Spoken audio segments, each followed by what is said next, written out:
Welcome to the Pastor Show. I'm Jordan. I'm Trevor. And this is our show. This episode is clearly brought to you by Dunkaroos. Do you remember Dunkaroos? Dunkaroos. I had forgotten these things were existing. I forgot these existed. And then Trevor was talking about new sponsorship ideas for the show, and you reminded me about Dunkaroos. These are at Dollar General. I think I emptied the shelf of what was left of them, but I haven't had one of these in 25 years at least. Excited to try. And I know the bird kids have never had them because I didn't know they existed anymore.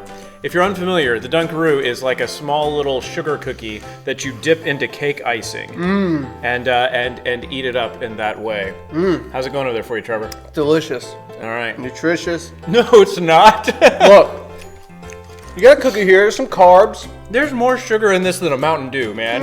There's nothing healthy going on. You got the icing in there. There's milk in there, calcium. Maybe if you sprinkle a multivitamin onto it or some Metamucil, you can get some kind of benefit from it. I bet you there's protein hidden in here. No chance. 2% iron. You get your daily portion of iron. 2% is not your daily portion. Get started. Dunkaroos for the inner child in all of us. And here, it's very Baptist snack. Dunking. Get it all the way underneath there. You're a Baptist. Immerse it. That's right. You don't sprinkle this. Right. We're not Methodists. You better get that Dunkaroo all the way to the bottom. Oh no.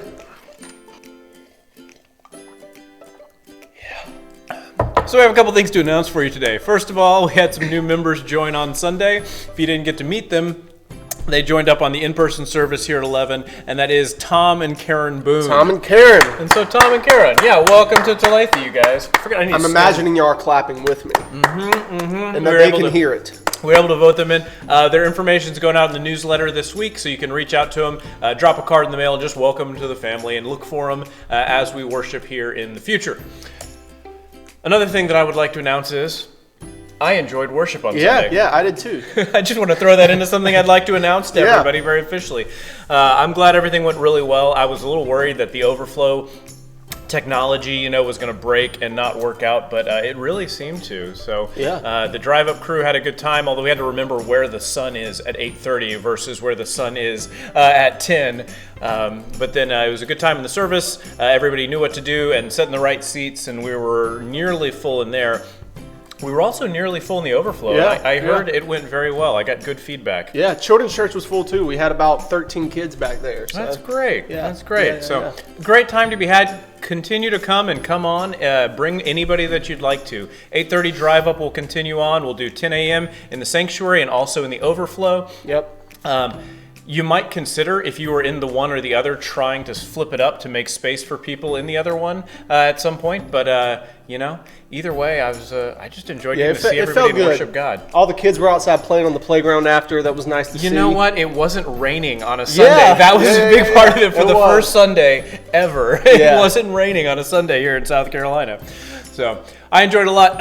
Our other announcements that we have to you are just future tentative things. Most of the focus was on getting that started and continuing on the new worship schedule. Sunday school classes are going on this week. Most of them, by the time you watch this, will have already met for the first time. But a couple of future tentative plans you should know about. We're looking at the idea of reintroducing the invitation into our worship service. We had been talking about doing an invitation even at Drive Up, where a place where you could drive over to the side and go talk about anything if you needed some prayer concerns or talk to somebody, have somebody pray for you. We just hadn't been because the rain. But we'll look at perhaps doing an invitation and overflow inside and outside everywhere.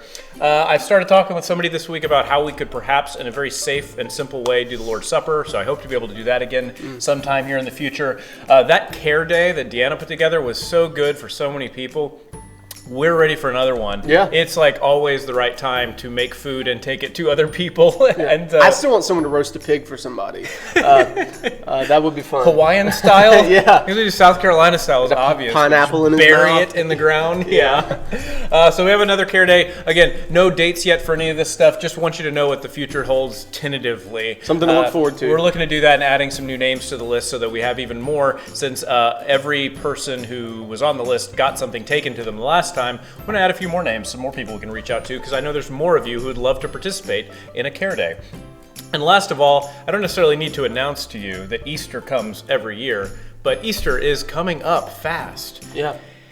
This Sunday is going to be March, right? Is this Sunday March 1st? No, So I'm way off on that. Monday. This Sunday's the 28th. Yeah, Monday's the 1st. That's right, there we go. I wasn't that far off. The short month. I don't know what day or time it is at any given point right now. But yeah, March is coming up, and so then Easter will be coming up not too long after that. And then it's Christmas. It's always Christmas in my heart.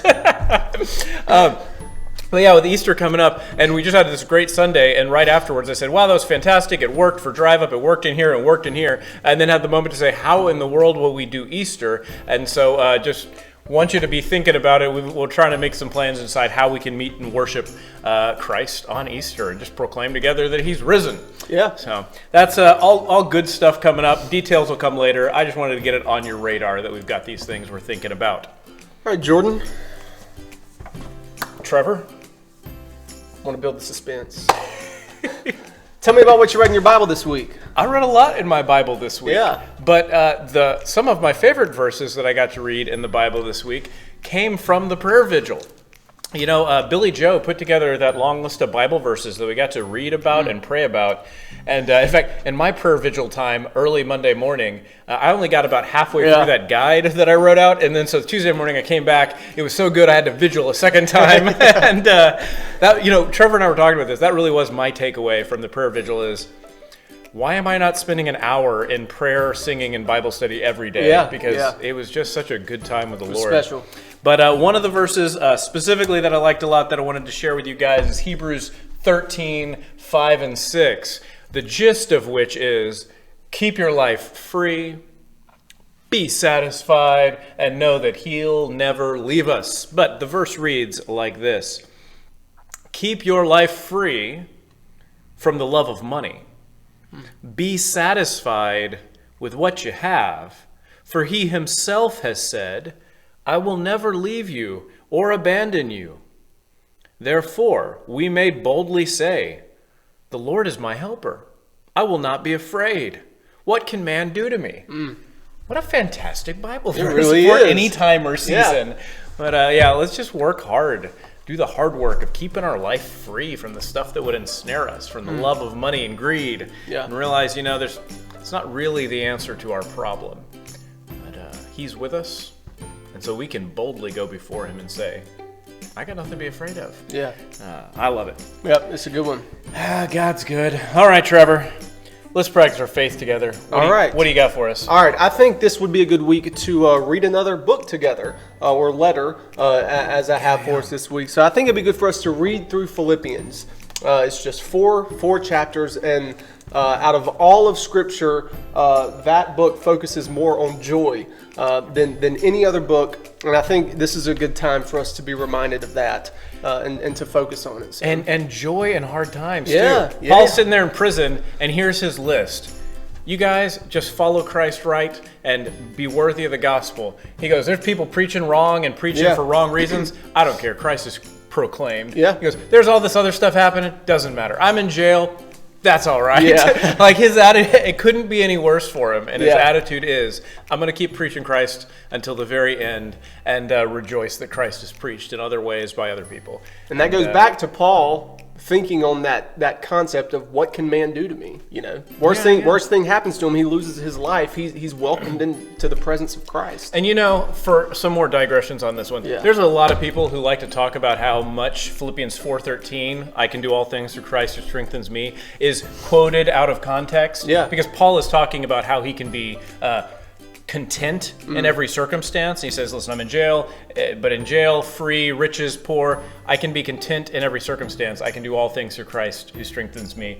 But I do think, on the one hand, we don't want to take it too far out of context about all the things you think God will empower you to do because you simply want to do them. But I mean, the context is that whatever God has set before us to do, any work and calling that he has for us to do, he's the one who's always empowering us anyway, so we can do it. Whether it's being content that he's called us to do, because he has, or sharing the gospel, worshiping together, rejoicing in the Lord. I love it. That's good. I'm glad we got to talk about the Bible today. Yeah. That was just a fun We need to do another time. tag team sermon. You know what else is good in Philippians? We should do another tag team sermon. That's a great idea. A live version. Oh, you know what else is good? I like when we do a tag team sermon, every point starts with, and another thing. Yeah. Oh, wait, by the way, hold on. I'll let you finish. But I got another one I want to add in. But by the way, speaking of Philippians, I love how Paul says again and again throughout Philippians, rejoice. Yep. He goes, and you know what? Rejoice. And you know what? It doesn't cost me anything to say it again. Y'all rejoice. And so, Philippians. Let's read that together, and then soon let's tag team a sermon. Yeah, that'd be fun. We just did that in video, didn't we? Yeah. Oh, So we haven't done done it live. We got to do it live. We actually have to tag in. We actually do. All right, I'm in. We have a resource for you guys. We have a this resource. week. Our resource is a certain presidential address from SBC President J.D. Greear to the executive committee that happened this week. Ooh, it was a goodie. There's a lot of words on this screen that may not make any sense A lot at of all letters. to you. I think the whole alphabet is up here. But we're going to explain it to you together. First of all, Trevor, who is J.D. Greear? So J.D. Greear is he is the SBC president. He has been for a little over 2 years now. And he's also the current pastor of the Summit Church in Raleigh. It's a great church. He's a great pastor. They're doing great things. They specifically focus on sending out missionaries, which is just, they're awesome. Yeah, right now their church has sent out more missionaries than any other church, Southern Baptist church in America, through NAMS and IMB. It's a college town. He showed up to a older church that was in decline there.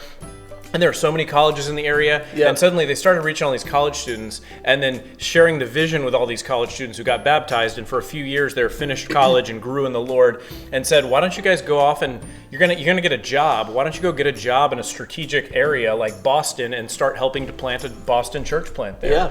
And so they've done this and done incredible work. And I want to explain to you SBC presidential address to the executive committee. We're going to have some time. I'll give you a full lesson on how exactly the Southern Baptist Convention works. All it is a missionary organization where some 45,000 of us Southern Baptist churches give money together to send out missionaries, and that's really it. Mm-hmm. But each year at the convention, the annual meeting, we elect a new president, and so he's just the current president. They serve for 2 years, two terms back to back, and so he's the pastor of the church. But just right now, he's the elected president of the Southern Baptist Convention. But the organization, a very small organization that does the administrative work all year long for all of the entities, the North American Mission Board, the International Mission Board, the seminaries, is called the Executive Committee, and they have a trustee board that met this week, and so he gave a presidential address to the trustee board of the executive committee, and it's a very powerful sermon and message that Trevor and I both listened to this week. It talks about some difficulties in the Southern Baptist Convention right now, some divisions over things like CRT and other things, and he really helps set the focus on sending out more missionaries, proclaiming the gospel, and starting more churches. It's really good. Yeah, it got me all excited about doing good gospel work too. So the link to this sermon is going to be right below the video on YouTube, and is also going to go out in the newsletter. Down. And so it's probably about 45-50 minute watch. I think it was 40. But I hope you'll take hope you take time to watch that this week. It was really encouraging to both of us. He's a great preacher. Yeah, he really is. Yeah. All right, that's the Pastor Show for today. Trevor, you have anything else for us? Get your nutrition. Get your iron with Dunkaroos. Do not listen to Trevor. This is a terrible idea. All right, you guys, love y'all. Y'all have a good week, and we'll see you in church on Sunday. We'll see ya.